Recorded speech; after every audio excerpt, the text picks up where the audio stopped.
mundo dos investimentos é algo maravilhoso. Muito provavelmente não é ele que vai enriquecer a gente, mas com certeza é ele que vai multiplicar o nosso capital ao longo do tempo. Mas se a gente não souber o que a gente está fazendo, grandes são as chances de a gente cometer erros e acabarmos perdendo dinheiro. E para evitar esses erros, nós precisamos ir atrás de informação, de conhecimento, porque afinal das contas, conhecimento é o maior minimizador de riscos que existe. E para a gente começar o nosso papo, só existem dois tipos de investimento: renda fixa e renda variável.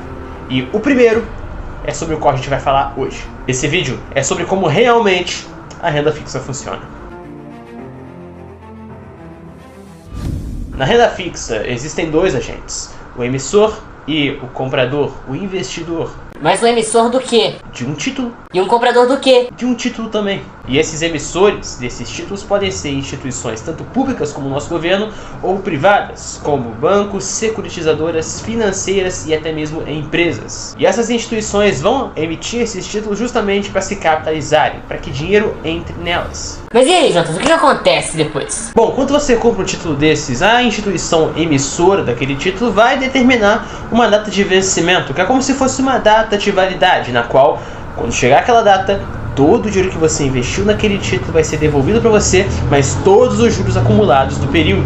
E no momento da compra também é definida a rentabilidade que o seu título vai te dar ao ano. E esses juros, essa rentabilidade, o quanto o seu título pode render, pode ser de três formas: de maneira pós-fixada, pré-fixada ou híbrida. Os títulos com rentabilidade pós-fixada, eles são atrelados a um índice, como por exemplo a taxa Selic, a taxa básica de juros na nossa economia, que eu explico melhor nesse vídeo, ou o CDI, que é o Certificado de Depósito Interbancário, e fica muito próximo da Selic, cerca de somente 0,1 ponto abaixo. Indo um pouco mais a fundo, existe uma norma no Brasil que proíbe os bancos de terminarem o dia no negativo. Então, quando isso acontece, eles têm que pegar dinheiro emprestado com outro banco para que eles terminem o dia no positivo. E aí, depois, o banco vai devolver o dinheiro para aquele outro banco com o qual ele pegou o dinheiro emprestado com um juros. E esses juros, essa taxa praticada entre os bancos, é a taxa DI ou CDI. Atrelado à taxa Selic, nós temos o Tesouro Selic, que é um título dentro do programa do Tesouro Direto. Inclusive, vamos aproveitar esse gancho e já começar a falar da renda fixa pública. Como o próprio nome diz, a renda fixa pública, ela envolve instituições públicas, no caso, o governo federal. O governo pode captar dinheiro de duas maneiras, seja através da cobrança de impostos ou da contração de dívidas. E o governo, ao emitir um título desses, ele está nada mais fazendo do que contraindo uma dívida. E o que você está fazendo ao comprar um título desse é emprestar o seu dinheiro para o governo.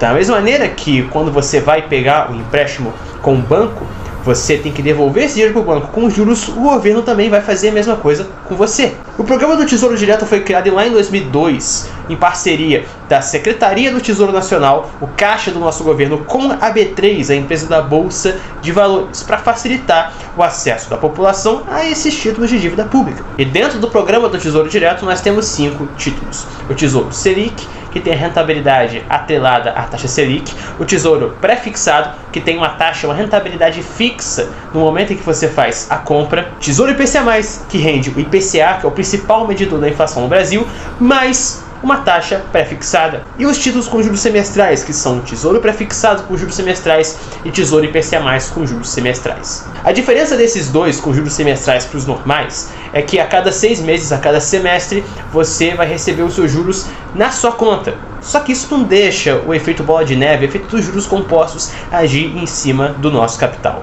Essa é a renda fixa pública. Agora vamos falar um pouquinho da renda fixa privada. A renda fixa privada, da mesma maneira que na renda fixa pública os títulos são influenciados pela taxa Selic, aqui na renda fixa privada os títulos vão ser influenciados pelo CDI. E a principal diferença da renda fixa pública para a renda fixa privada é que na primeira você faz dinheiro publicamente na frente de todo mundo, e na segunda você tem que sentar numa privada para ganhar dinheiro. Não é isso não, brincadeira. A renda fixa privada é diferente porque o emissor é uma instituição privada, seja uma empresa, seja um banco, seja uma securitizadora ou uma financeira. E assim como os títulos do Tesouro Direto servem para o governo captar dinheiro, os CDBs também servem para os bancos captarem dinheiro. CDBs, Certificados de Depósito Bancário. E aí o banco, seja pequeno, médio ou grande, vai lá e emite esse CDB, vai captar dinheiro para utilizar com o que ele quiser. Mas se esse dinheiro estiver sendo direcionado para o setor imobiliário ou para o setor agrícola, Aí nós temos as LCIs, letras de crédito do setor imobiliário, ou as LCAs, letras de crédito do setor agrícola, do agronegócio. Esses dois títulos servem para incentivarem esses setores. E por conta desse incentivo, por incentivarem a infraestrutura do nosso país, eles são isentos de imposto de renda. E falando nisso, existe na renda fixa uma tabela regressiva de imposto de renda que vai ser debitado da sua conta automaticamente, dependendo do prazo no qual você permanecer investido num título, seja de renda fixa pública ou privada. Se você permanecer com o dinheiro investido até 180 dias, vai incidir uma alíquota de 22,5% só sobre o que rendeu, ou seja, somente sobre o lucro. Se o prazo for de 180 a 360 dias, a alíquota desce para 20%.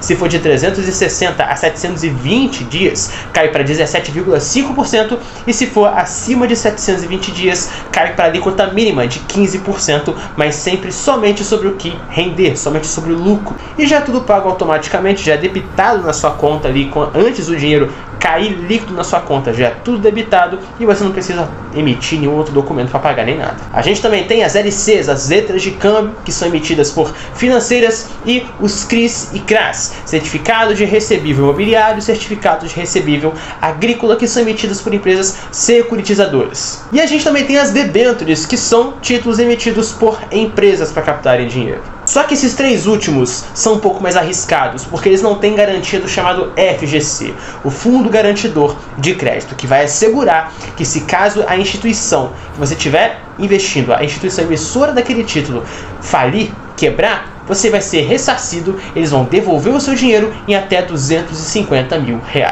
ok? Então, caso você queira investir nesses títulos, estude bastante antes, assim como também qualquer outro título que eu tenha falado aqui, qualquer investimento que você for fazer, estude um pouco antes de fazê-lo. Se esse conteúdo até aqui agregou valor para você de alguma maneira, se foi bem explicado, se foi esclarecedor esse conteúdo, deixe o seu like, curta esse vídeo e se inscreva no canal, porque quase 90% das pessoas que assistem os vídeos da Jovens Ascendentes não são inscritas no canal. E, pô, bora fazer crescer esse número aí. Bom, não esse número não, bora diminuir esse número, né? Quanto mais pessoas assistindo e se inscrevendo, melhor pra gente, melhor pra você e pra mais jovens que precisam desse conteúdo que tem muito a agregar pra vida deles. Sem mais, eu sou o Jonathan Jardim, essa é a Jovens Ascendentes e valeu!